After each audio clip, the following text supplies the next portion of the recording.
बिस्मिल्लाहिर्रहमानिर्रहीम। मेरे सज्जनों मित्रों ते बेलियो की हाल चाल है सारिਆਂ ਦਾ। अल्लाह ताला ਦੀ ਜ਼ਾਤ ਮੇਰੇ ਸਾਰੇ ਦੋਸਤਾਂ ਨੂੰ ਆਪਣੇ ਹਿਫਜ਼ੋ-मान 'ਚ ਰੱਖੇ। ਸਾਰੇ ਦੋਸਤਾਂ ਨੂੰ ਮੇਰੇ ਵੱਲੋਂ ਬਹੁਤ ਈਦ ਮੁਬਾਰਕ ਔਰ ਮੇਰੀ ਟੀਮ ਵੱਲੋਂ ਈਦ ਮੁਬਾਰਕ।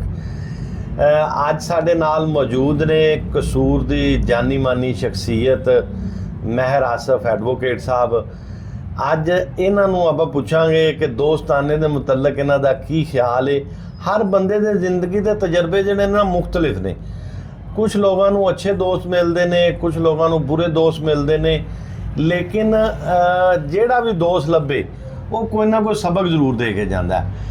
अस्सलाम वालेकुम जी। वालेकुम सलाम ज़शान भाई, क्या हाल है? ठीक ठाक, तुम सुनाओ? तबीयत से जी अल्लाह रब्बा शुक्र, तुम सुनाओ? ईद अच्छी गुजर गई? जी अल्हम्दुलिल्लाह ईद बहुत अच्छी गुजरी है। ਆਸਫ ਭਾਈ ਅਸੀਂ ਇੱਕ ਟੌਪਿਕ ਸ਼ੁਰੂ ਕੀਤਾ ਹੋਇਆ ਸੀ ਕਿ ਸਾਡੇ ਕੋਲ ਜਿੰਨੇ ਵੀ ਦੋਸਤ ਆਉਂਦੇ ਨੇ ਅਸੀਂ ਉਹਨਾਂ ਨੂੰ ਪੁੱਛਦੇ ਹਾਂ ਕਿ ਤੁਸੀਂ ਆਪਣਾ ਕੋਈ ਨਾ ਕੋਈ ਤਜਰਬਾ ਦੱਸੋ, ਕੋਈ ਨਾ ਕੋਈ ਦੋਸਤਾਨੇ ਦੇ ਮੁਤਲਕ ਚੀਜ਼ ਦੱਸੋ। ਤੁਹਾਡਾ ਕੀ ਖਿਆਲ ਹੈ ਦੋਸਤਾਨੇ ਦੇ ਮੁਤਲਕ?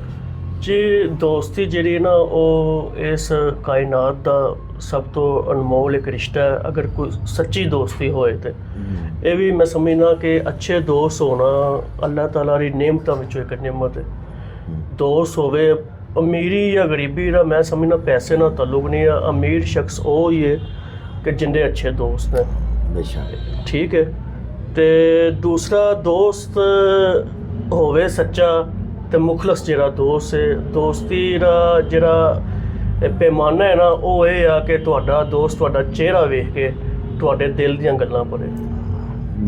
सज्जन दा ओही होया ना, ओही होया जिहड़ा तुहाडे चेहरे तो तुहाडे जज्बात दा अंदाज़ा लावे, ਉਹ ਹੈ ਤੁਹਾਡਾ ਦੋਸਤ ਸੱਚਾ, ਠੀਕ ਹੈ। ਇੱਕ ਦੋਸਤੀ ਦੇ ਵਿੱਚ ਮੈਂ ਸਮਝਣਾ ਤੁਹਾਡੀ ਸੱਚੀ ਦੋਸਤੀ ਦਾ ਤਕਾਜ਼ਾ ਇਹ ਆ, ਸੱਚੀ ਦੋਸਤੀ ਵਿੱਚ ਨਾ ਹਿਸਾਬ ਹੋਵੇ ਨਾ ਹੀ ਕਿਤਾਬ ਹੋਵੇ ਤੇ ਸਿਰਫ ਕੋਈ ਤੁਹਾਡੇ ਨਾਲ ਉਹਨੂੰ ਮਤਲਬ ਨਾ ਹੋਵੇ ਤੇ ਸਿਰਫ ਖਲੂਸ ਹੀ ਹੋਵੇ ਤੇ ਪਿਆਰ ਹੀ ਹੋਵੇ, ਉਹ ਹੈ ਸੱਚੀ ਦੋਸਤੀ।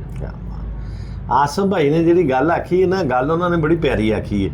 ਉਹਨਾਂ ਨੇ ਕਿਹਾ ਜੀ ਕਿ ਜਿਹੜਾ ਤੁਹਾਡਾ ਦੋਸਤ ਹੈ ਉਹ ਇੱਕ ਮੁਖਲਸ ਰਿਸ਼ਤਾ ਹੁੰਦਾ ਹੈ, ਉਹਦੇ ਵਿੱਚ ਇੱਕ ਤਾਂ ਹਿਸਾਬ ਕਿਤਾਬ ਕੋਈ ਨਹੀਂ ਹੋਣਾ ਚਾਹੀਦਾ।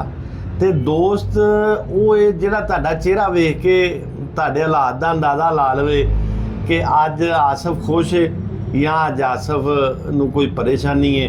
ਉਹਨੂੰ ਤੁਹਾਡੇ ਚਿਹਰੇ ਤੋਂ ਤੁਹਾਡੀ ਫੀਲਿੰਗਸ ਤੁਹਾਡਾ ਜੋ ਵੀ ਹੈ ਉਹਨੂੰ ਤੁਹਾਡੇ ਚਿਹਰੇ ਤੋਂ ਜਿਹੜਾ ਨਾ ਅੰਦਾਜ਼ਾ ਹੋ ਜਾਏ। ਅੱਛਾ ਜੀ, ਇਸ ਵਲੋਗ ਨੂੰ ਅਸੀਂ ਇਵੇਂ ਹੀ ਚੱਲਦਾ ਰਹਿਣ ਦਿਆਂਗੇ। ਅਸੀਂ ਹੁਣ ਆਸਫ ਭਾਈ ਨੂੰ ਜਿਮ ਵਹਾਉਣ ਵਾਸਤੇ ਲੈ ਕੇ ਚੱਲੇ ਹਾਂ, ਫਿਰ ਉੱਥੇ ਜਾ ਕੇ ਗੱਲਾਂ ਬਾਤਾਂ ਹੋਣਗੀਆਂ, ਉਹ ਵੀ ਇਹਦੇ ਵਿੱਚ ਅਸੀਂ ਸ਼ਾਮਲ ਕਰਾਂਗੇ। ਅਸੀਂ ਜਨਾਬ ਆ ਗਏ ਹਾਂ ਜਿਮ ਦੇ ਵਿੱਚ। ਆਸਫ ਭਾਈ ਸਾਡੇ ਨਾਲ ਨੇ ਜਨਾਬ। ਆਸਫ ਭਾਈ ਡੰਬਲਾਂ ਵਾਲੀ ਐਕਸਰਸਾਈਜ਼ ਲਾ ਰਹੇ ਨੇ। ਇਸ ਵਲੋਗ ਨੂੰ ਇੱਥੇ ਖ਼ਤਮ ਕਰਨੇ ਆ ਅਤੇ ਇਨਸ਼ਾਅੱਲਾ ਫਿਰ ਦੁਬਾਰਾ ਨਵੇਂ ਵਲੋਗ ਦੇ ਨਾਲ ਨਵੀਆਂ ਗੱਲਾਂ ਬਾਤਾਂ ਦੇ ਨਾਲ ਅਸੀਂ ਤੁਹਾਡੇ ਕੋਲ ਹਾਜ਼ਰ ਹੋਵਾਂਗੇ। ਸਾਡੇ ਨਾਲ ਰਿਹਾ ਕਰੋ, ਹੱਸਦੇ ਵਸਦੇ ਰਹੋ, ਖੁਸ਼ ਰਹੋ, ਆਬਾਦ ਰਹੋ। ਜਿਹੜੇ ਦੋਸਤ ਸਾਡਾ ਦੂਸਰਾ ਚੈਨਲ ਸਬਸਕ੍ਰਾਈਬ ਕੀਤਾ ਉਹਨਾਂ ਦੋਸਤਾਂ ਅੱਗੇ ਰਿਕੁਐਸਟ ਹੈ ਇਹਨੂੰ ਵੀ ਸਬਸਕ੍ਰਾਈਬ ਕਰੋ। ਮਿਹਰਬਾਨੀ, ਸ਼ੁਕਰੀਆ।